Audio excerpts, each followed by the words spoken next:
네, 대통령실은 윤 대통령과 명 씨의 통화 자체는 인정하면서도 대통령이 공천에 관여한 바는 없다고 선을 그었습니다. 다만 내부적으로는 윤 대통령이 참모진과 긴급 오찬 회동을 하는 등 대응책을 논의한 것으로 확인됐습니다. 보도에 강민경 기자입니다. 대통령실은 문제의 통화 녹취가 이루어진 시점이 윤석열 대통령의 취임 전, 즉 당선인 신분이었던 점부터 강조했습니다.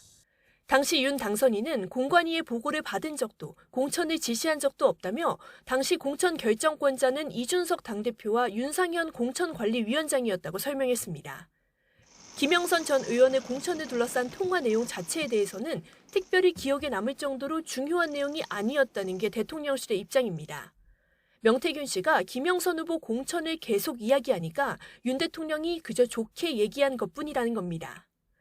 대통령실은 이준석 당시 당대표도 최근 SNS에서 최고위에서의 전략공천 결정은 문제가 없다고 자세히 설명한 바 있다며 관련 내용을 첨부하기까지 했습니다. 탈당해 현재 다른 당에 가 있는 전 대표의 입장까지 인용한 데에는 공천 개입 의혹을 철저히 차단하려는 의도로 해석됩니다.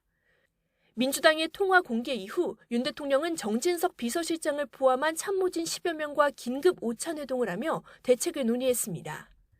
대통령실 고위 관계자는 YTN과의 통화에서 윤 대통령이 명 씨와 통화한 사실 자체가 기억이 나지 않는다고 설명했다고 밝혔습니다.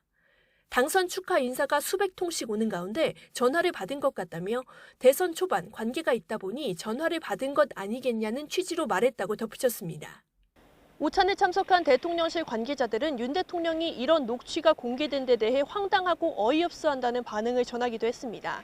다만 야당은 공세 수위를 최고 수준으로 끌어올리려는 모습이라 향후 파장이 주목됩니다. YTN 강민경입니다.